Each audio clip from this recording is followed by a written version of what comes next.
तो आइए यहाँ पर क्वेश्चन दिया गया है, और सभी कुछ प्रतीक्षा कर सकता हूं किंतु कृषि नहीं, यह उद्गार किसका है। अर्थात ये जो पॉइंट दिया है ये किसने दिया है, तो याद रखिएगा यहाँ पर जो आपका आंसर है वो आपका पंडित जवाहरलाल नेहरू, ऑप्शन बनेगा यहाँ पर ए नंबर आपका राइट हो जाएगा। देख सकते हैं कि पंडित जवाहरलाल नेहरू ने 1947 में कहा था कि और सभी कुछ प्रतीक्षा कर सकता हूं किंतु कृषि नहीं। ठीक है, आगे बढ़ते हैं। पॉइंट आपसे अगला पूछा गया है, भारत में रजत क्रांति किससे संबंधित है। चलिए बताइएगा, भारत में रजत क्रांति जो संबंधित है वो आपकी किससे संबंधित है। यहां पर देख सकते हैं क्वेश्चन पूछे गए हैं, सभी क्वेश्चन प्रीवियस ईयर ही आपको मिलेंगे। चलिए 2 का जवाब दीजिएगा। तो देखो रजत क्रांति आपके अंडा उत्पादन से है, किससे है, आप लोग चांदी मत लगा दीजिएगा, है ना, बहुत लोग रजत सोच लेते हैं चांदी, लेकिन ये क्रांतियां हैं तो देख सकते हैं जो कृषि से संबंधित हैं। यहाँ पर याद रखिएगा रजत क्रांति का जो संबंध है वो अंडा और चिकन का उत्पादन से है, तो ऑप्शन क्या हो जाएगा, यहाँ पर बी नंबर है राइट हो जाएगा। यहाँ पर देख सकते हैं, इसका स्क्रीनशॉट भी ले लीजिएगा। रजत क्रांति का संबंध है अंडा उत्पादन से, हरित क्रांति का संबंध है खाद्यान्न उत्पादन से, श्वेत क्रांति का संबंध है दुग्ध उत्पादन से, नीली क्रांति का संबंध है मत्स्य उत्पादन से, गुलाबी क्रांति का संबंध है झींगा मछली उत्पादन से, लाल क्रांति का संबंध है मांस या टमाटर उत्पादन से, स्वर्ण क्रांति का संबंध है आपके बागवानी से। क्लियर है, तो इसका स्क्रीनशॉट लीजिएगा। आगे बढ़ते हैं, पॉइंट आपसे अगला पूछा गया है, कह रहे हैं केसर के पौधे का कौन सा भाग उपयोग में लाया जाता है। बताइएगा कि केसर के पौधे का कौन सा भाग उपयोग में लाया जाता है। यहां पर बताइए पत्ती, पंखुड़ी, बाह्यदल या वर्तिकाग्र, इनमें से राइट आंसर क्या हो जाएगा। वर्तिकाग्र मतलब होता है स्टग्मा, मतलब ऑप्शन जो आपका बनेगा वो आपका डी नंबर इसका राइट हो जाएगा। क्या बनेगा, यहाँ पर डी नंबर राइट हो जाएगा कि केसर के पौधे का वर्तिकाग्र भाग का ही उपयोग लाया जाता है। केसर का वैज्ञानिक नाम भी यहाँ पर देख सकते हैं, आपको लिखा है, इसको भी आप पढ़ सकते हैं। अगला पॉइंट आपसे यहाँ पर दिया गया है कि महाजनी प्रथा का सर्वप्रथम उल्लेख निम्नलिखित में से किस प्राचीन ग्रंथ में हुआ था। चलिए बताइएगा, महाजनी प्रथा का सर्वप्रथम उल्लेख निम्नलिखित में से किस प्राचीन ग्रंथ में हुआ। चलिए यहां पर आपका आंसर क्या हो जाएगा, तो ऑप्शन आ रहा है ए नंबर, ये हुआ था आपके शतपथ ब्राह्मण में। किसमें, शतपथ ब्राह्मण में हुआ था, ऑप्शन आपका ए नंबर इसका राइट हो जाएगा। ठीक है, देखिए दिया गया है शतपथ ब्राह्मण शुक्ल यजुर्वेद का ब्राह्मण ग्रंथ सबसे प्राचीन ब्राह्मण ग्रंथ है। इसके लेखक स्वयं ऋषि याज्ञवल्क्य थे। कौन थे, तो इसके लेखक स्वयं कौन थे, ऋषि याज्ञवल्क्य जी थे। आगे बढ़ते हैं, पॉइंट आपसे अगला पूछा गया है, कह रहा है ललित किसकी एक उत्तम किस्म है। ललित किसकी एक उत्तम किस्म है, यहां पर आपको जवाब देना है। आपका राइट आंसर क्या हो जाएगा, चलिए 5 नंबर में देखिए ललित जो आपकी है अमरूद की है, ऑप्शन आपका इनमें से राइट हो जाएगा। यहां पर आपकी अमरूद की प्रजाति है जो ललित है, याद रखिएगा। ठीक है, और यहां पर देख सकते हैं आम के बारे में तो जानते हैं, जो आपका मलिहाबाद है वो आपके आम के लिए बहुत ही प्रसिद्ध आपका है। ठीक है, और संतरा जो प्रसिद्ध है वो आपके सहारनपुर में संतरा के लिए प्रसिद्ध है। ठीक है, चलिए आगे बढ़ते हैं। क्वेश्चन आपसे अगला पूछा गया है, यहाँ पर दिया कृषि कार्य में लगे ट्रैक्टर की आवाज किस स्तर से अधिक नहीं होनी चाहिए। चलिए जवाब दीजिएगा कि कृषि कार्य में लगे ट्रैक्टर की आवाज किस स्तर से अधिक नहीं होनी चाहिए। यहां पर आपका जवाब दीजिए 6 नंबर में। तो देखिए याद रखिएगा, अगर 90 डेसिबल से अधिक है तो याद रखिए क्या होगा, ये शोर की मात्रा में आएगा और आपकी क्या करेगा, ये पर्यावरण को प्रदूषण समझा जाएगा। तो इसलिए 90 डेसिबल के ऊपर नहीं होना चाहिए, तो ऑप्शन आपका ए नंबर राइट हो जाएगा। आगे बढ़ते हैं, क्वेश्चन आपसे अगला पूछा गया है, सेंट्रीफ्यूगल पंप का पानी निकालने के लिए कब प्रयोग किया जाता है। देखिए यहाँ पर दिया गया है सेंट्रीफ्यूगल पंप, 7 नंबर में जवाब दीजिए 7 नंबर। तो देखो यहाँ पर क्या होता है, जब पानी का निकास क्या हो, जब पानी का निकास क्या हो, जैसे आप लोग देखते हैं आप लोगों के घर में ट्यूबवेल लगे हैं तो क्या होता है, पहले बोरिंग की जाती है, तो बोरिंग करते हैं तो निकास क्या होता है, पतला ही तो होता है ना, और नीचे जब जाएंगे तो कहते हैं नीचे बहुत पानी है तो स्रोत क्या होगा, ज्यादा होगा। मतलब ऑप्शन क्या हो जाएगा, यहाँ पर ऑप्शन बनेगा आपका डी नंबर। देखिएगा कि यहाँ पर दिया गया डी नंबर कह रहा है जब पानी का निकास क्या होता है, मंद होता है, और स्रोत क्या होता है, ज्यादा होता है। आप लोग देखते हैं घर में आपके ट्यूबवेल होंगे या समरसीबल होगी तो पतला सा पाइप होता है, उसमें सेंट्रीफ्यूगल क्या डाली जाती है, मोटर डाली जाती है, और इसके बाद नीचे क्या होता है, बोलते हैं पाताल है, पाताल में तो बहुत पानी होता है, मतलब स्रोत बहुत है और निकास इसका क्या है, पतला है। तो यहाँ पर आंसर क्या होगा, डी नंबर राइट हो जाएगा। ठीक है, चलिए आगे बढ़ते हैं। क्वेश्चन आपसे अगला दिया, देखो जैसे आपको दिया गया उदाहरण में भी समरसीबल हो गया, पंप हो गया, सिंचाई की मोटर हो गया, ये सभी आती हैं कि इसमें सेंट्रीफ्यूगल पंप के उदाहरण होते हैं। आगे बढ़ते हैं, क्वेश्चन आपसे दिया गया है, धान में भूसी का प्रतिशत अनुमानतः कितना होता है। धान में भूसी का प्रतिशत अनुमानतः कितना होता है। तो चलिए यहाँ पर आंसर को लॉक करना है। यहाँ पर आपका सही जवाब क्या हो जाएगा, चलिए यहाँ पर आपका सही जवाब देना है। आपका राइट आंसर क्या हो जाएगा, चलिए भाई यहाँ पर देखो दिया गया है आपका 10% भी आपका, और आपका 20%। लेकिन याद रखिएगा कि धान में भूसी का जो प्रतिशत अनुमान होता है वो आपका 20% होता है। कितना होता है? 20% होता है। और अगर याद रखिए क्वेश्चन ये पूछे कि गोल्डन धान में सर्वाधिक मात्रा किसकी होती है, तो याद रखिए गोल्डन धान में सर्वाधिक मात्रा होती है विटामिन ए की होती है। कौन सा विटामिन? तो विटामिन ए की मात्रा होती है गोल्डन धान में। ठीक है, आगे बढ़ते हैं। पॉइंट आपसे अगला पूछा है, चावल के उन्नत बीज के प्रति हेक्टेयर बीज रोपण दर जो होती है वो कितनी होती है? अर्थात अगर उन्नत किस्म का बीज है किसका? चावल का, तो प्रति हेक्टेयर कितना बीज उसमें डाला जाए जिससे पैदावार आपकी अच्छी हो? तो याद रखिए 1 हेक्टेयर में 15 किलोग्राम। कितना? 1 हेक्टेयर में 15 किलोग्राम की आवश्यकता होती है, याद रखिएगा। अगर कोई साधारण चावल है तो साधारण चावल के लिए ज्यादा होती है, लगभग देखा जाए 75 से 100 किलोग्राम की होती है हेक्टेयर के हिसाब में। ठीक है, तो इसलिए ऑप्शन क्या होगा? बी नंबर राइट हो जाएगा। आगे बढ़ते हैं। क्वेश्चन आपसे अगला पूछा गया है, निम्नलिखित में से कौन सा अम्लीय धरती पर सफलता से उगाया जा सकता है? चलिए बताइएगा, निम्नलिखित में से कौन सा अम्लीय धरती पर सफलता से उगाया जा सकता है? यहाँ पर खीरा, फली, तरबूज या इनमें से कोई नहीं। तो चलिए देखो, अम्लीय धरती मतलब ये होता है जिसका पीएच मान कितना होता है? 7 से कम होता है। जिसका पीएच मान 7 से क्या होता है? कम होता है, उसे अम्लीय कहते हैं। तो यहाँ पर देखिए जो आपका आंसर है वो आपका सी, जो तरबूज होता है। क्या यहाँ पर जो आपका आंसर है सी नंबर है, जो तरबूज होता है ये सफलतापूर्वक अम्लीय धरती पर भी उगाया जा सकता है, याद रखिएगा। इसकी खेती के लिए मिट्टी का पीएच मान 5.5 से 7 होना चाहिए। बलुई मिट्टी इसके लिए सबसे अधिक उपयुक्त होती है। अम्लीय मिट्टी में सबसे अधिक मात्रा में फलों और सब्जियों को उगाया जा सकता है। याद रखिएगा कि अम्लीय मिट्टियों में सबसे अधिक किसको? तो आपके फल वगैरह को और सब्जियों को उगाया जा सकता है। ठीक है, आगे बढ़ते हैं। पॉइंट आपसे अगला पूछा है, पूसा रसराज किसकी उन्नत किस्म है? पूसा रसराज किसकी उन्नत किस्म है? यहां पर आपको आंसर देना है। आपका सही जवाब इनमें से क्या हो जाएगा? चलिए, पूसा रसराज किसकी उन्नत किस्म है? चलिए, तो देखिए यहाँ पर आपका जो राइट आंसर बनेगा वो आपका हो जाएगा 11 का सी नंबर। ये खरबूजा की होती है, जानते होंगे आप लोग खरबूजा। ये ऑप्शन सी हो जाएगा। ये खरबूजा की क्या है भाई? तो एक उन्नत किस्म है, तो ऑप्शन क्या बनेगा? आपका सी नंबर है, यहाँ पर राइट हो जाएगा। देखो यहाँ पर कुछ आपके यहाँ पर प्रजातियां दिया है, जैसे पूसा रसराज हो गया, दुर्गा केसर हो गया, आर्कोमानिस हो गया, काशी हो गया, पीताम्बर हो गया, पूसा वेदना, आकार्या ज्योति, W19, ये सब खरबूजा की क्या है? तो आपकी किस्म है। किसके? खरबूजा की किस्म है, तो ऑप्शन क्या बन जाएगा? यहाँ पर आपका सी नंबर राइट हो जाएगा। तो इसका स्क्रीनशॉट ले लीजिएगा। आगे बढ़ते हैं। क्वेश्चन आपसे अगला दिया गया है कि उत्तर भारत में गेहूं के फसल की हेर फेर किससे की जाती है? उत्तर भारत में गेहूं के फसल की हेर फेर किससे की जाती है? धान से, कपास से, ईख से या इनमें से कोई नहीं। तो आप लोग देखते हैं कि जब गेहूं की खेती हो जाती है उसके बाद उसमें धान की खेती कर लेते हैं। जब धान की खेती हो जाती है तो उसमें गेहूं की हो जाती है। मतलब क्या होता है कि 2 ही फसलें उगा पाते हैं, एक पहले धान कर लेंगे, फिर गेहूं कर लेंगे, फिर गेहूं होगा धान। मतलब ऑप्शन क्या हो जाएगा? ए नंबर इसका राइट हो जाएगा, याद रखिएगा। ठीक है, चलिए आगे बढ़ते हैं। क्वेश्चन आपसे अगला पूछा है, 1 हार्स पावर बराबर होता है, 1 हार्स पावर बराबर कितना होता है? यहाँ पर कितने वाट का हो जाएगा? चलिए देखिए, आपका आंसर हो जाएगा 746 वाट। ऑप्शन कौन सा बनेगा? यहाँ पर बी नंबर है, 746 वाट। ऑप्शन बी नंबर राइट हो जाएगा। तो आप लोगों ने बहुत पहले से पढ़ा होगा। और आगे बढ़ते हैं। क्वेश्चन आपसे अगला दिया गया है, देखिए यहाँ पर एक क्वेश्चन आपसे यहाँ पर देखो दिया गया है। हाँ, एक क्वेश्चन आपका छोड़ दिया है। पूछा गया है कि जो आपके रसोई का जो तेल होता है, मतलब मिट्टी का जो तेल होता है जिसे केरोसिन बोलते हैं, वो कितना % यूज होता है? तो 2015 के अनुसार मात्र 1% ग्रामीण परिवार ही रसोई में मिट्टी के तेल का प्रयोग करते हैं, याद रखेगा। अब तो आप देख सकते हैं कि आप लोगों को मिट्टी का तेल अर्थात केरोसिन मिल ही नहीं रहा होगा, क्योंकि लगभग घर घर बिजली हो गई है ना। तो इसलिए मिट्टी का तेल अब तो आपको मिलता ही नहीं है। लेकिन अगर पूछे 2015 के अनुसार 1% ही ग्रामीण यूज करते हैं। आगे बढ़ते हैं। पॉइंट आपसे अगला पूछा गया है, कह रहा है जाबो ग्रामीण खेती करने का तरीका कहाँ विद्यमान है? देखिए खेती करने का तरीका है जिसका नाम है जाबो।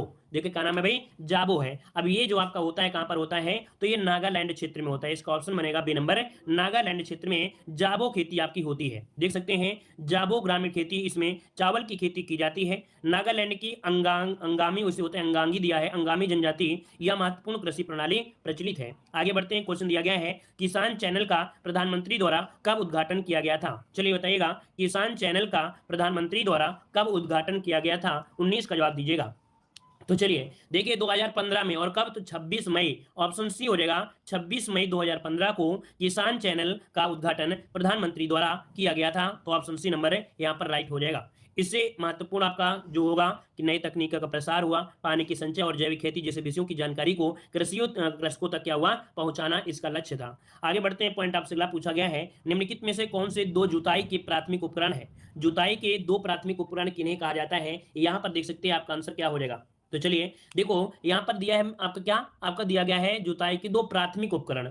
तो भैया प्राथमिक पूछा गया है, तो आप बताइए कि आंसर आंसर क्या हो जाएगा। तो देखो यहाँ पर हैरो दिया गया है, हैरो दिया है, तो क्या हैरो सबसे पहले आपको मिला था क्या? नहीं मिला था। यहाँ पर हैरो नहीं मिला था, तो इसको भी नहीं लगाना और इसको भी नहीं लगाना है, तो आंसर क्या होगा? डी नंबर हो जाएगा। मोल्ड बोल्ड हर्ड मोल्ड बोर्ड हल और आपका मृदा खुदाल जिसे बोलते हैं सब साइबर, ठीक है। आप देखते होंगे पहले की जो किसान थे वो इसी प्रकार के हलों से क्या करते थे, जोतते थे। तो प्राथमिक में कौन आएंगे? यहाँ पर आंसर आपका डी नंबर राइट हो जाएगा, ठीक है। क्लियर हो गया है। आगे बढ़ते हैं, क्वेश्चन दिया गया है, कह रहा है सिंचाई में जल प्रयोग की कुशल मितव्ययिता के अनुसार कौन सी प्रणाली श्रेयस्कर है। मतलब सिंचाई में जल व्यवस्था अगर देखा जाए तो कौन सी व्यवस्था सबसे अच्छी होती है, यहाँ पर आपको जवाब देना है।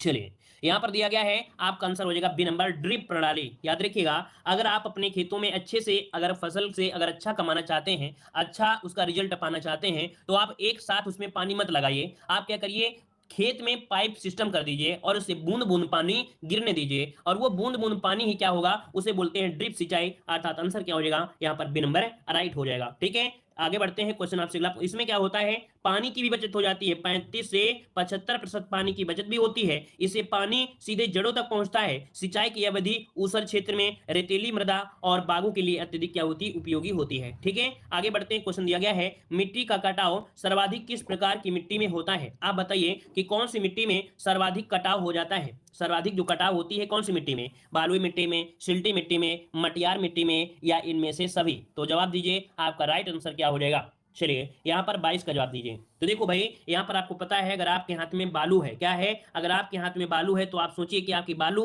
अपने हाथ में नहीं रोक पाते हो, और अगर आप पानी डाल दोगे तो क्या बालू रुकोगे? नहीं रुकेगी। तो आपका आंसर हो जाएगा बालुई मिट्टी, जो कि सर्वाधिक कटाव होती है। आप देखते हैं नदियों के क्षेत्र में या कहीं भी क्षेत्र में, तो आपकी बालुई मिट्टी बहुत जल्दी कट जाती है। तो ऑप्शन क्या होगा? ए नंबर बनेगा आपका, डी नहीं, ए नंबर बनेगा, ठीक है। आगे बढ़ते हैं, क्वेश्चन आपसे दिया गया है, देखो ऐसा क्यों होता है, बालुई मिट्टी का कटाव सर्वाधिक होता है क्योंकि बालुई मिट्टी को पौधों की जड़ें बांध नहीं पाती है ना। चलिए अगला क्वेश्चन दिया है, भारत में कुल सिंचित क्षेत्र जो आपका है वो कितना है? भारत में कुल सिंचित क्षेत्र पूछा गया है 23 नंबर में। तो याद रखिए, लगभग आपका 55%, क्या 55% ये है जो कि कुआं व नलकूप से होती है ना। भारत में जैसे नल है, कुआं है, इससे 55% तक होता है। यहाँ पर आंसर आपका सी नंबर हो जाएगा। अब देख सकते हैं नहर द्वारा कितना होता है, लगभग 31%, तालाब द्वारा होता है 6%, अन्य स्रोतों से होता है 6.6%, लेकिन मैक्सिमम होता है कुआं व नलकूप से, जो आपके ट्यूबवेल होते हैं उनसे सिंचाई आपकी होती है, ठीक है। और आगे बढ़ते हैं, क्वेश्चन दिया है, इस प्रदेश में प्रचलित धरातल की माप में से कौन सा सही नहीं है। अब आपको जवाब देना है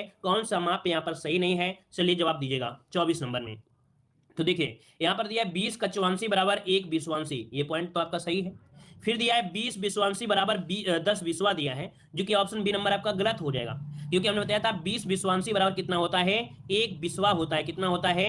1 विश्वा होता है, अर्थात ये ऑप्शन गलत हो गया। 20 विश्वा में 1 बीघा होता है और 1 बीघा में 55 गुणे 55 वर्गज होता है। तो ऑप्शन क्या हो गया यहाँ पर? बी नंबर ये गलत दिया गया था, ठीक है। आगे बढ़ते हैं, पॉइंट आपसे अगला पूछा गया है, कह रहा है वार्षिक क्रम और वर्षांतर फसल उगाने की व्यवस्था को क्या कहते हैं। वार्षिक क्रम और वर्षांतर फसल उगाने की व्यवस्था को क्या कहते हैं? 25 का यहाँ पर राइट आंसर क्या हो जाएगा? तो देखो इसे कहा जाता है फसल रोपण अनुक्रम। क्या बोलते हैं इसे? फसल रोपण अनुक्रम। ऑप्शन जो हो जाएगा वो आपका डी नंबर इसका राइट हो जाएगा। मतलब देख सकते हैं जैसे गेहूं के बाद दलहन, छोटे अनाज के बाद कतार वाली फसल, दलहन के बाद अनाज, है ना। मतलब रोपण अनुक्रम ये आपका होता है क्रम 2 या 3 वर्षों का हो सकता है, ऐसे आप लोग यूज करते हैं। अगला पॉइंट आपसे पूछा गया है कि भारत में कुल वन क्षेत्र जो है वो आपका कितना है। चलिए भारत में वन क्षेत्रफल, तो देखिए ये आपकी रिपोर्ट अभी आप देख सकते हैं, रिपोर्ट आपकी आ चुकी थी 2019 की रिपोर्ट। तो 2019 के रिपोर्ट के अनुसार यहाँ पर आप लोगों को पढ़ लेना है, यहाँ पर कुल वन जो आपका क्षेत्र है वो इतना किलोमीटर हो गया है 2019 की रिपोर्ट के अनुसार, 80, 72, 76 वर्ग किलोमीटर हो गया, याद रखिएगा, है ना। तो आगे बढ़ते हैं, पॉइंट आप देखो, जो वन रिपोर्ट होती है वो प्रत्येक 2 वर्षों में आपकी लाई जाती है, ठीक है। आगे बढ़ते हैं, क्वेश्चन दिया गया है, कुल खेती क्षेत्र से तात्पर्य क्या होता है। कुल खेती क्षेत्र से तात्पर्य क्या होता है, यहां पर बताइए कि आपका आंसर यहां पर क्या हो जाएगा। चलिए कुल खेती क्षेत्र से तात्पर्य क्या हो जाएगा, किसे कहेंगे कुल खेती क्षेत्र? मतलब ये होता है वर्ष में शुद्ध खेती किया गया क्षेत्र, वह क्षेत्र जिसमें एक बार से अधिक खेती की गई हो, है ना। मतलब कुछ ना कुछ उसमें खेती की गई होगी कि नहीं की गई होगी। तो ऑप्शन क्या हो जाएगा यहाँ पर? सी नंबर राइट हो जाएगा। आगे बढ़ते हैं, क्वेश्चन आपसे अगला पूछा है, निम्नलिखित में से कौन सी रूट क्रॉप नहीं है। कौन सी रूट क्रॉप नहीं है, यहाँ पर 30 नंबर जवाब देना है। तो आलू है, चुकंदर है, सरकंद है, शकरकंद है और आपका ईख है, कौन सा जवाब हो जाएगा? तो चलिए यहाँ पर आपका आंसर आ रहा है, कह रहे गन्ना हो जाएगा भाई। तो देखिए आपका सही आंसर आपका इनमें से कौन हो जाएगा? गन्ना हो जाएगा। चलिए हम आपके ऑप्शन को लॉक कर देते हैं, यहाँ पर आपका आंसर हो जाएगा कौन सा भाई? गन्ना मतलब ईख, है ना, बिल्कुल सही है। ऑप्शन डी नंबर इसका राइट हो जाएगा, ईख हो जाएगा। देखो यहाँ पर रूट क्रॉप फसलों का खाद्य पदार्थ उनके तनों जड़ों में संचित होता है, जैसे आलू हो गया, चुकंदर हो गया, शकरकंद हो गया। ये जो ईख होती है रूट क्रॉप फसल आपकी नहीं है, ठीक है। आगे बढ़ते हैं, क्वेश्चन दिया गया है गेहूं में प्रोटीन का प्रतिशत कितना होता है। चलिए बताइएगा कि गेहूं में प्रोटीन का प्रतिशत कितना होता है। चलिए यहाँ पर 31 का जवाब दीजिए। गेहूं में प्रोटीन का प्रतिशत कितना होता है, तो आपका आंसर हो जाएगा यहाँ पर ये नंबर 12% होता है। कितना होता है, 12% होता है। तो ऑप्शन क्या बनेगा, यहाँ पर ए नंबर आपका राइट हो जाएगा। गेहूं में देख सकते हैं आपके 8 से यहाँ पर 15% तक आपका होता है, ठीक है। 8 से 15% तक आपका प्रोटीन होता है, 65 से 70% कार्बोहाइड्रेट होता है, 1.5% वसा होता है और 2% क्या होता है, खनिज पाया जाता है, ठीक है। आगे बढ़ते हैं, क्वेश्चन दिया है कि परिक्षेत्रीय मृदा को और क्या कहते हैं। परिक्षेत्रीय मृदा को और क्या कहते हैं, 32 का जवाब दीजिएगा। तो आपका 32 का ऑप्शन यहाँ पर क्या हो जाएगा, परिक्षेत्रीय मृदा को और क्या कहा जाता है, यहाँ पर 32 नंबर में। तो नोट करिएगा, इसका राइट आंसर आपका हो जाएगा यहाँ पर डी नंबर। कहा जाता है ट्रांसपोर्टेड मृदा, ड्रिफ्ट मृदा, अलुवियल मृदा, अर्थात उपयुक्त सभी। तो ऑप्शन जाएगा यहाँ पर आपका डी नंबर राइट हो जाएगा, ठीक है। आगे बढ़ते हैं, क्वेश्चन आपसे अगला पूछा गया है। देखो यहाँ पर एक पॉइंट दिया गया है कि परिक्षेत्रीय मृदा उसे कहते हैं जहां पर वहां के वातावरण के अनुसार प्रभाव पड़ता हो, अर्थात क्षेत्रीय मानसून या क्षेत्रीय जलवायु का प्रभाव पड़ता है। ट्रांसपोर्टेड, ड्रिफ्ट, अलुविलियर आदि क्षेत्रीय मृदा कहा जाता है। आगे बढ़ते हैं, क्वेश्चन दिया गया है एनपीके के किस अनुपातिक प्रयोग की संस्तुति की गई है। अर्थात यहाँ पर बताइए एनपीके का जो अनुपात होता है वो कितना होता है। एन मतलब नाइट्रोजन, पी मतलब फास्फोरस और यहाँ पर के मतलब होता है पोटेशियम होता है। इसका अनुपात बताइएगा क्या हो जाएगा। तो देखिए यहाँ पर आपका आंसर हो जाएगा कौन सा भाई, आंसर हो जाएगा आपका यहाँ पर जो बी नंबर है, कौन, बी, 4:2:1। क्या बताएंगे यहाँ पर 4:2:1 आपको बताना है। याद रखिए 4:2:1 हो जाएगा, है ना। ये बुक में जो आपका क्वेश्चन था वो आपका गलत था, डी दिया था, तो डी नहीं होगा, यहाँ पर बी आंसर होगा, बी नंबर इसका राइट हो जाएगा। क्लियर है, याद रहेगा। चलिए हाँ, देखा जाए वर्तमान में क्या है, खेतों में खनिज तत्व की मात्रा ज्यादा देना पड़ रहा है, तो अब वहीं पर आपका जो कह सकते हैं नाइट्रोजन है उसकी मात्रा बढ़ाकर कितना कर दिया गया है, तो 8 कर दिया गया है। कितना कर दिया है, 8 कर दिया गया है, ठीक है। चलिए आगे बढ़ते हैं, क्वेश्चन दिया गया है कि पूसा रूबी किसकी उन्नत किस्म है। पूसा रूबी किसकी उन्नत किस्म है, यहाँ पर आपको जवाब देना है। सही जवाब क्या हो जाएगा, 34 नंबर में। चलिए देखिए आपका राइट आंसर हो जाएगा पूसा रूबी है आपके टमाटर की प्रजाति है, किसकी, तो बी नंबर आपका हो जाएगा, ये टमाटर की प्रजाति है। ऑप्शन आपका बी नंबर इसका राइट हो जाएगा। क्या हो जाएगा भाई, टमाटर, इसका याद रखिएगा, टमाटर हो जाएगा, ठीक है। टमाटर की कुछ और भी प्रजातियां हैं, जैसे आपका पूसा हो गया, गौरव हो गया, अर्का सौरभ हो गया, सोनाली हो गया, रश्मि हो गया और आपका अविनाश हो गया, ठीक है। इनको अभी लगातार अभी से नोट करते रहिएगा, क्योंकि ये प्रीवियस ईयर क्वेश्चन पूछे गए हैं, लगभग इसी हिसाब से क्वेश्चन आपके एग्जामों में भी पूछे जाते हैं, बनते हैं, ठीक है। चलिए क्वेश्चन दिया है एक थ्रेसर द्वारा दानों को अधिक नुकसान होता है यदि, अब बताइएगा कि एक थ्रेसर द्वारा दानों का अधिक नुकसान होता है यदि इनमें से क्या किया जाए। कुछ स्टूडेंट हाँ, इसमें सब कुछ आता है भाई, आपके इसमें एग्जाम में सब कुछ आता है, तो इस हिसाब से क्वेश्चन है। एक थ्रेसर द्वारा दानों का अधिक नुकसान होता है तो कब होता है, यहाँ पर देखिए कब होता है, जब उसकी गति क्या होती है, ज्यादा होती है। जब उसकी गति क्या होती है, ज्यादा होती है। आप देखते हैं जब खेत में जब गेहूं कतर जाता है, एक दो बोझ बचता है लास्ट में, तो थोड़ा सा तेज चला देते हैं, जिससे क्या होते हैं, छोटे छोटे दाना भी बाहर निकल जाते हैं। इससे मतलब ये हुआ कि जब गति अधिक होती है तब दाने ज्यादा चले जाते हैं, उसके साथ में जो छोटे दाने भी होते हैं वो भी उसी के साथ निकल जाते हैं ना, तो नुकसान हो जाता है। आगे बढ़ते हैं, क्वेश्चन आपसे अगला पूछा गया है, यहाँ पर देखो दिया है दीमक को नष्ट करने के लिए सर्वाधिक उपयुक्त रसायन आपका कौन सा है। दीमक को नष्ट करने के लिए उपयुक्त यहाँ पर रसायन आपका कौन सा हो जाएगा। चलिए यहाँ पर आपका आंसर हो जाएगा मोनोक्रोटोफस। देखिए इसका राइट आंसर नोट कर लीजिएगा कि मोनोक्रोटोफस ये दीमक को नष्ट करने वाला आपका रसायन है। ऑप्शन बी नंबर इसका राइट बन जाएगा, ठीक है। यहाँ पर देखो आपसे क्वेश्चन दिया गया है फसल कटाई परीक्षण अर्थात क्रॉप कटिंग एक्सपेरिमेंट किस लिए किए जाते हैं। अगर आपने देखा होगा एग्रीकल्चर जो आपके कॉलेज होते हैं, एग्रीकल्चर कॉलेज होते हैं, वहां पर इस प्रकार के जो फसल कटाई परीक्षण किए जाते हैं, क्यों किए जाते हैं ये बताइए 38 नंबर में। तो देखिए यहाँ पर आपका होता क्या है, आपका उपज का अनुमान लगाने के लिए, है ना। क्या होता है, छोटे छोटे यहाँ पर खेत में क्या कर देते हैं, मेड़ बना देते हैं, फिर छोटे छोटे यहाँ पर कह सकते हैं कि खेतों में फसल करते हैं। उससे क्या करते हैं कि कितना कितना बोया गया और कितना उससे तैयार हुआ, तो क्या होता है उपज का अनुमान लगाने के लिए ये फसल कटाई परीक्षण किया जाता है, ठीक है। आगे बढ़ते हैं, क्वेश्चन आपसे अगला पूछा गया है आंवले का सर्वाधिक उत्पादन कहाँ होता है। आंवले का सर्वाधिक उत्पादन कहाँ होता है, 39 का जवाब दीजिएगा भाई। चलिए आंवले का पूछा गया है, आप सभी को पता है आंवले का सर्वाधिक उत्पादन होता है प्रतापगढ़ में। कहाँ होता है, तो प्रतापगढ़ में। ऑप्शन आपका डी नंबर इसका राइट हो जाएगा। आगे बढ़ते हैं, क्वेश्चन आपसे अगला पूछा गया है, देखो आंवले में क्या पाया जाता है, तो विटामिन सी पाया जाता है। अगला क्वेश्चन है खसरा और खतौनी कौन तैयार करता है। खसरा और खतौनी कौन तैयार करता है, 40 का जवाब दीजिएगा। तो देखिए खसरा और खतौनी कौन तैयार करता है, तो हमने आपको बताया था कि आपको यही बताना है कौन, लेखपाल ओनली बताना है, कानून को में नहीं, तो आपको लेखपाल वाला फोकस करना है, ऑप्शन सी नंबर आपका हो जाएगा। मतलब अब जो क्वेश्चन आपको मिलेंगे तो उसमें लेखपाल वाला ऑप्शन देखने को मिलेगा, यूपी लेखपाल में, है ना। चलिए आगे बढ़ते हैं, क्वेश्चन आपसे अगला पूछा गया है, स्वदेशी हल है, स्वदेशी हल। तो देखिए स्वदेशी जो हल होता है वो क्या होता है, 41 में बताइएगा स्वदेशी हल। तो यहाँ पर हमने इसके पहले भी एक क्लास में बताया था कि प्राथमिक उपकरण होते हैं जुताई वाले, है ना। तो स्वदेशी हल जो आपका है जुताई का एक प्राथमिक उपकरण है, क्या है, जुताई का एक प्राथमिक उपकरण होता है जो आपका स्वदेशी हल होता है। तो ऑप्शन क्या बनेगा यहाँ पर, आपका डी नंबर आपका बनेगा, ठीक है ना। चलिए आगे बढ़ते हैं, क्वेश्चन आपसे अगला पूछा गया है, यहाँ पर देख सकते हैं पुराने समय में क्या होता है, जानवर जैसे बैल घोड़ा आदि के हल खींचा करते थे, है ना। लेकिन अब तो क्या भैया, ट्रैक्टर का आ गया जमाना, तो ट्रैक्टर तुरंत लेके जोत देते हैं, है ना। तो वो आपका जो बैल वगैरह खींचते थे वही होते थे। अगला है ईख की अधसाली किस्म की फसल अवधि क्या है। देखो यहाँ पर ईख जो होती है, कभी कभी आपने देखा वो एक बार काट देते हैं, दोबारा फिर से ईख आ जाती है ना। तो ये जो अधसाली किस्म होती है इसको कितने दिन लग जाते हैं, तो इसकी अवधि होती है 18 माह, नोट कर लीजिएगा, इसकी अवधि होती है 18 माह होती है, ठीक है। तो ऑप्शन हो जाएगा बी नंबर, ठीक है। और देखा जाए तो अधसाली जो आपकी रोपण विधि है वो आपके मुख्य रूप से देखा जाए महाराष्ट्र के कम वर्षा वाले क्षेत्रों में किया जाता है। जुलाई होती है आपकी गन्ने की कब, तो आपकी जुलाई महीने में इसका रोपण किया जाता है, ठीक है। आगे बढ़ते हैं, क्वेश्चन आपसे अगला पूछा है, भारत में लगभग 90% सिंचाई क्षेत्र किसके अंतर्गत आपका आता है। भारत में लगभग 90% सिंचाई क्षेत्र किसके अंतर्गत आता है, यहाँ पर 43 का ऑप्शन दीजिएगा।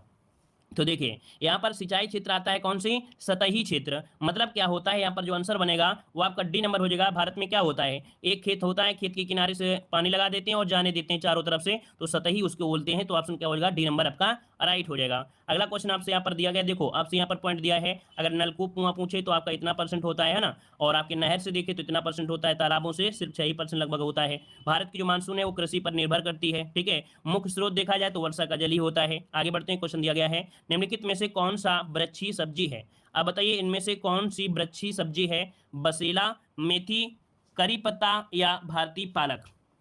चलिए यहाँ पर कौन सी है वृक्षी सब्जी, तो ऑप्शन देखिए सी नंबर करी पत्ता, है ना।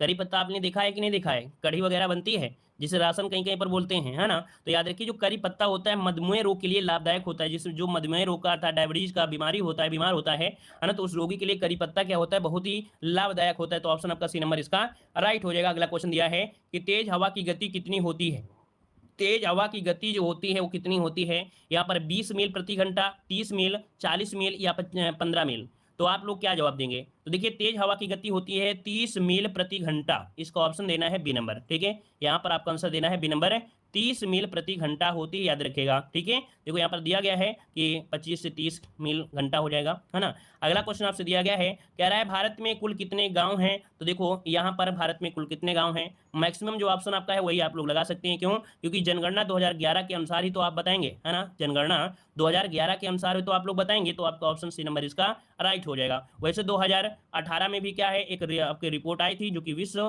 बैंक द्वारा जारी की गई थी, आपका वर्ल्ड ऑर्गेनाइजेशन रिवीजन, ठीक है, जिसमें क्या हुआ, भारत में ग्रामीण जनसंख्या कितना 6% आपकी है। आगे बढ़ते हैं, क्वेश्चन दिया गया है, भारत में कितने प्रतिशत ग्रामीण घरों को बिजली सुलभ है। अब आप बताइए कि ये क्वेश्चन जो आपका है 2015 का था, लेकिन अब आप कहेंगे कि लगभग देखा जाए अब यहाँ पर गांव में भी क्या है, बिजली अब आपकी ज़्यादा हो गई है। तो देखो यहाँ पर दिया गया है अपडेट मई 2020 के आंकड़ों के अनुसार भारत में लगभग 90% ग्रामीण घरों में क्या हो गई है, बिजली पहुंच गई है ना। तो अब आप देख सकते हैं 90% ये अपडेटेड में आपका हो गया है, क्लियर हो गया है। आगे बढ़ते हैं, क्वेश्चन दिया है, भारत में मिट्टी के तेल का खुदरा मूल्य कितना है। तो भाई मिट्टी का तेल पूछा गया है, खुदरा मूल्य पूछा गया है, कितने रुपए में है, यहाँ पर जवाब दीजिएगा 48 नंबर में। तो देखो ये भी अब आपको पता है मिट्टी के तेल तो ज़्यादा मिलता नहीं है, मार्केट में जाओगे तो अब काफ़ी ज़्यादा इसका रेट आपका हो चुका है। देखो 2020 में मिट्टी तेल का मूल्य कितना हो गया है, 47 से 58 रुपया प्रति लीटर हो गया है, कितना, 47 से लेकर 58 रुपया प्रति लीटर हो गया है। अब तो आपका इसका रेट और ज़्यादा हो गया होगा, 2021 है ना, तो इसका रेट कम से कम ये समझिए कि 65 रुपये तक इसका रेट आपका पहुंच गया होगा, 65-70, ठीक है। और अब तो मिलता भी नहीं है, लेकिन फिर भी कुछ लोग तो यूज करते ही होंगे, ऐसा तो नहीं हो गायब हो गया होगा धरती से, है ना। चलिए आगे बढ़ते हैं, क्वेश्चन दिया गया है, जनगणना 2011 के अनुसार ग्रामीण भारत की जो आबादी है वो कितनी है। चलिए यहाँ पर आपको बताइएगा कि जनगणना 2011 के अनुसार ग्रामीण भारत की जो आबादी है वो आपकी कितनी है। यहाँ पर आपका आंसर हो जाएगा कौन सा भाई, यहाँ पर 49 का जवाब दीजिएगा, 49 नंबर में। तो 49 का ऑप्शन यहाँ पर आपका राइट हो जाएगा ए नंबर, यहाँ पर 83.3 करोड़ इसका राइट आंसर आपका बन जाएगा, ठीक है। अब यहाँ पर देख सकते हैं कि आपके 83.3 करोड़ आपकी जनसंख्या है। शहरी जनसंख्या देख सकते हैं 37.7 हो जाएगा, अर्थात 31.6% हो जाएगा। आगे बढ़ते हैं, क्वेश्चन दिया गया है बहुप्रचलित सिंचाई का स्रोत कौन सा है। बहुप्रचलित सिंचाई का जो स्रोत है वो आपका कौन सा है 50 नंबर में। यहाँ पर सही जवाब क्या हो जाएगा, यहाँ पर ट्यूबवेल बेल है, मतलब ट्यूबवेल, तालाब, कुआं या नहर, इनमें से क्या बनेगा। तो यहाँ पर देखिए जो आपका ट्यूबवेल है, क्या है ट्यूबवेल है, यहाँ पर आपका सिंचाई का स्रोत है, ऑप्शन ए नंबर इसका राइट हो जाएगा। आगे बढ़ते हैं, क्वेश्चन आपसे अगला पूछा गया है, यहाँ पर देखिए अगला क्वेश्चन दिया गया है कि ग्रामीण भारत में प्रत्येक वर्ष कितने प्रतिशत टीवी सेटों की बिक्री होती है। तो भैया आप बताइए, अब टीवी लेते हैं कि एलसीडी लेते हैं, आप बताइए। भाई टीवी तो कोई नहीं लेता होगा, अब तो टीवी कोई नहीं लेता होगा, है ना। मतलब यहाँ पर टीवी वाला जो ऑप्शन है वो आपको यहाँ पर हटा देना है। इसका अपडेटे में आप देख सकते हैं टीवी वगैरह ज़्यादा नहीं लेते हैं, अब एलसीडी वगैरह इस तरह की चीज़ें अब ज़्यादा लेते हैं। हाँ, क्वेश्चन ये बन सकता है कि टीवी का आविष्कार किसने किया था, तो जे.एल. बेयर्ड ने किया था। क्या, यहाँ पर जे.एल. बेयर्ड ने किया था। तो याद रखिए यहाँ पर ये पॉइंट आपको नोट कर लेना है, ठीक है। अगला क्वेश्चन दिया है, हरित क्रांति का लाभकारी वरदान किन क्षेत्रों या किन फसलों के लिए हुआ था। मतलब हरित क्रांति जो हुई थी, है ना, ये लाभकारी हुई, वरदान साबित हुई थी, वो किन विशेष फसलों के लिए हुई थी।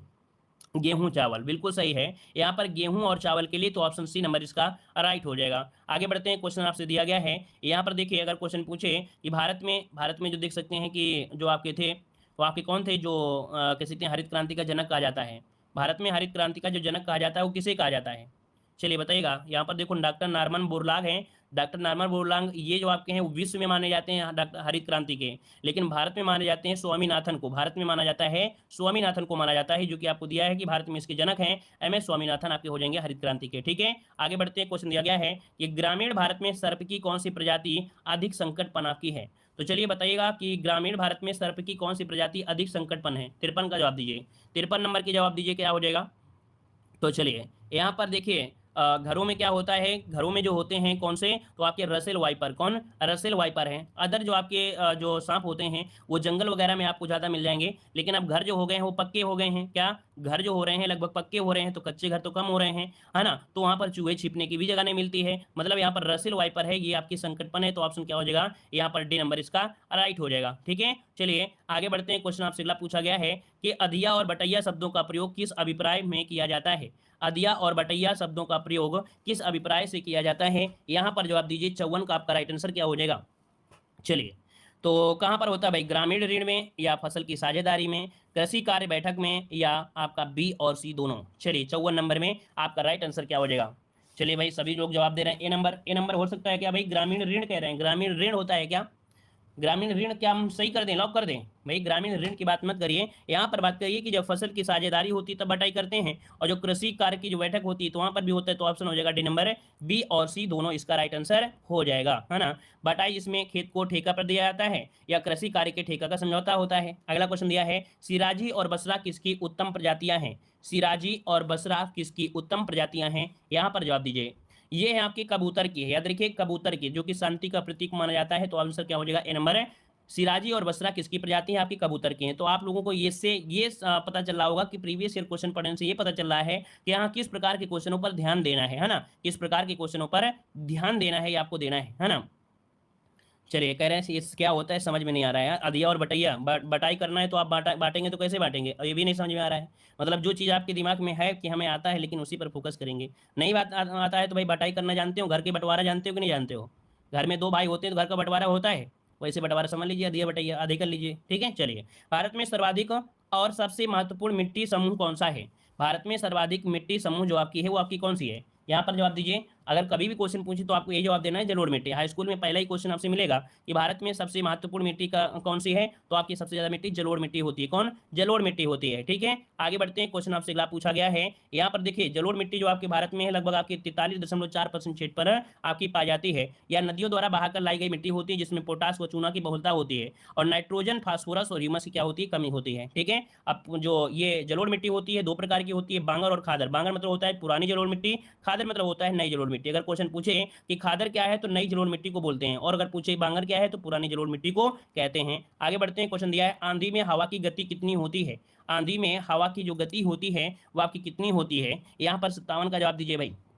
चलिए देखिए यहाँ पर आंसर हो जाएगा 80 मील प्रति घंटा से अधिक हो जाती है। तो ऑप्शन क्या बनेगा, सी नंबर आपका हो जाएगा कि 80 मील प्रति घंटा से अधिक होती है। आगे बढ़ते हैं। क्वेश्चन आपसे दिया गया है कि भारत में ग्राम पंचायतों की जो संख्या है वो आपकी कितनी है। भारत में ग्राम पंचायतों की जो संख्या है वो आपकी कितनी है। तो देखो यहाँ पर अभी आपको बताया गया था कि लगभग 6 लाख गांव है ना। 6 लाख अगर गांव है तो इसी के हिसाब से आपको ध्यान देना है। तो यहाँ पर हो जाएगा गैर आबादी वाले गांवों से अधिक, गैर आबादी वाले गांवों से अधिक होगा। इसका ऑप्शन बनेगा ए नंबर हो जाएगा। गैर आबादी वाले गांवों से क्या है, अधिक है। इसको समझेंगे तब आपको समझ में आएगा। यहाँ पर हाँ देखो हमने इतना ही क्वेश्चन लिया था, इसका जो आंसर है वो आपका ए नंबर इसका राइट हो जाएगा। ठीक है। और यहाँ पर देख सकते हैं अगर आप लोग कह सकते हैं हमारे ऐप से नहीं जुड़े हैं तो हमारे ऐप से जुड़ सकते हैं। वहाँ पर इस प्रकार से हमने यहाँ पर लेखपाल की ग्रामीण परिवेश की जो कह सकते हैं पीडीएफ है वो इस प्रकार से हमने बनाया है। तो आप लोग अगर चाहें तो परचेज कर सकते हैं। आप लोगों को लिंक दे दी गई है डिस्क्रिप्शन बॉक्स में, तो डिस्क्रिप्शन बॉक्स में आप लोग जुड़ सकते हैं हमारे ऐप से और वहाँ से इस प्रकार की पीडीएफ भी डाउनलोड कर सकते हैं। ठीक है ना। बस आपको भी ये नहीं सोचना पड़ेगा क्या पढ़ना है क्या नहीं पढ़ना है, वो तो आपको वहाँ पर पढ़ते रहना है। जो क्लासें हम आपको यूट्यूब में दे रहे हैं फ्री क्लासें उनको भी आप लेते रहेगा। लेखपाल 100% नहीं 110% बनोगे, लेखपाल बनकर तैयार हो जाओगे आपको।